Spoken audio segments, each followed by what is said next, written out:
والصلاة والسلام على سيد المرسلين وعلى آله وصحابته أجمعين أما بعد. سبحانك لا علم لنا إلا ما علمتنا إنك أنت العليم الحكيم. سبحانك لا فهم لنا إلا ما فهمتنا إنك أنت الجواد الكريم والرب زدني علما. أعوذ بالله من الشيطان الرجيم. ولو أن كتبنا عليهم أن يقتلوا أنفسكم أو يخرجوا من دياركم ما فعلوا إلا قليل منهم ولو أنهم فعلوا ما يوعظون به لكان خيرا لهم وأشد تثبيتا وإذا لآتيناهم من لدنا أجرا عظيما ولهديناهم صراطا مستقيما. صدق الله مولانا العظيم. So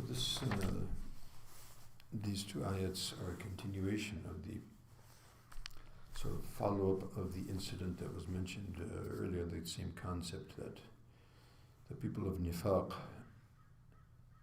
an alama or a indication of their nifaq, of their hypocrisy, would be that they're not content with the order of Allah and His Rasul,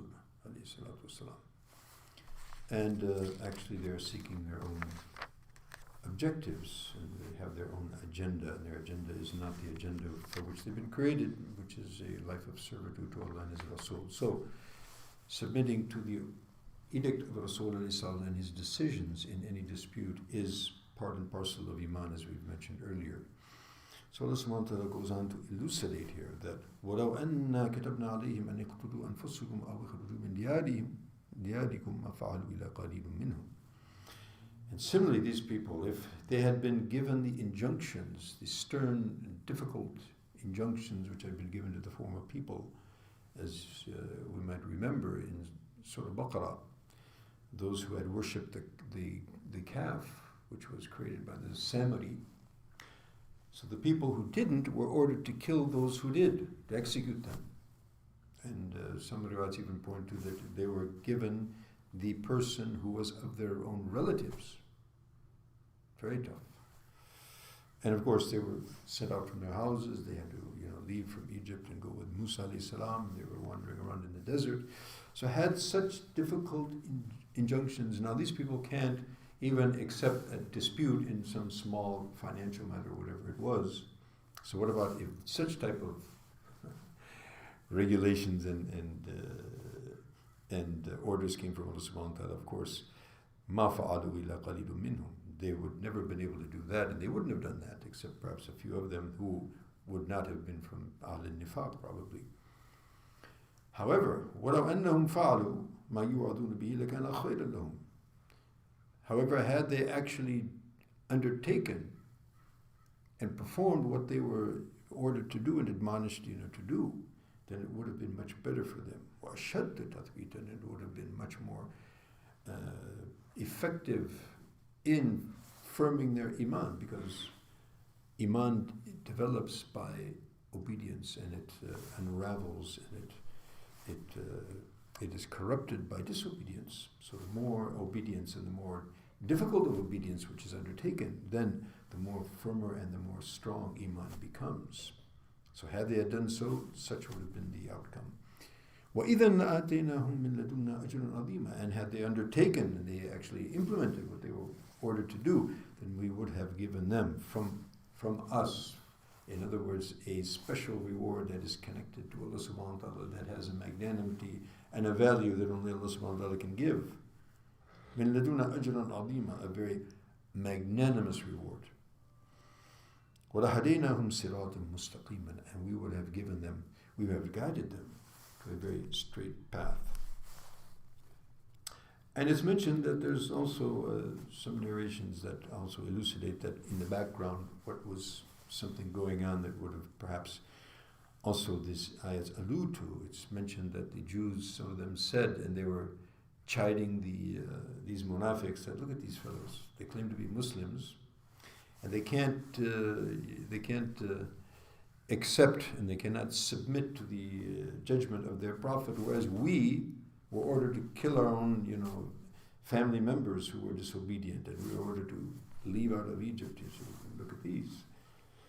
So the reply, Nabi Alayhi Sallam also perhaps heard of this, and he mentioned that, actually, as we mentioned, this is not regarding, the commonality, and this is not the people of Iman. The people of Iman were absolutely in juxtaposition to the position of Bani Israel, who very grudgingly, by the way, undertook these obligations. If you remember when the order came to kill the cow. What kind of cow? Any cow. What color? What else? Actually, they didn't want to do it. They wanted to stall, actually. And then ultimately, ultimately they realized they had to. So very grudgingly. Whereas, Allahu Akbar, in the Battle of Badr, the very distinct difference between the Sahaba and Bani Israel was that when the proposition of fighting this caravan, we're going to hear about that today, inshallah, in the Sirah class. Actually, there's an ittifaq about Badr today. So actually, they had gone out to meet a small trade caravan, which was quite an easy mission. And the trade caravan came to know about it and took off and made its escape. And now 1,000 fighters from Quraysh come, and 313 people who just wanted to capture a caravan are faced with this. And so Nabi Alayhi Sallam also realized that he had taken a pact for the people of Medina that when I come to Medina, you will protect me there. Now we're not in Medina, we're in Badr. So does this hold true or not? So Nabi Alayhi Sallam, he called the Sahabi with mashwara, just to say, okay, we're doing it. He took them into confidence. Okay, yes, this was the pact, this is the situation, and so what's your opinion? So Ashiru Aliyah, what do you say about that? So Al-Miqdad ibn Aswad radiallahu ta'ala, he said, Ya Rasulullah, we're not going to be like Bani Israel who said, you and your Lord go and fight with the Qanani, and we're sitting over here, you go fight. We won't say like that. You go with us and you take us with us and we'll fight with you if it's to the end of the world.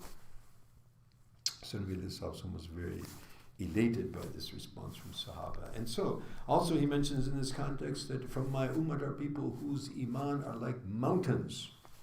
Among them Sayyidina Abu Bakr, who also mentioned in context with this ayat, he says, had I been ordered, me and my family, to sacrifice ourselves, we would have willingly and lovingly done so. Even Rasulullah also mentioned that such people who would have done so is Ibn Abd, Abdullah ibn Mas'ud. If he would have been ordered to do so very willingly. And of course, we remember that migration, the Sahaba did so very, very willingly and very compliantly. So there's quite a big difference here, you see.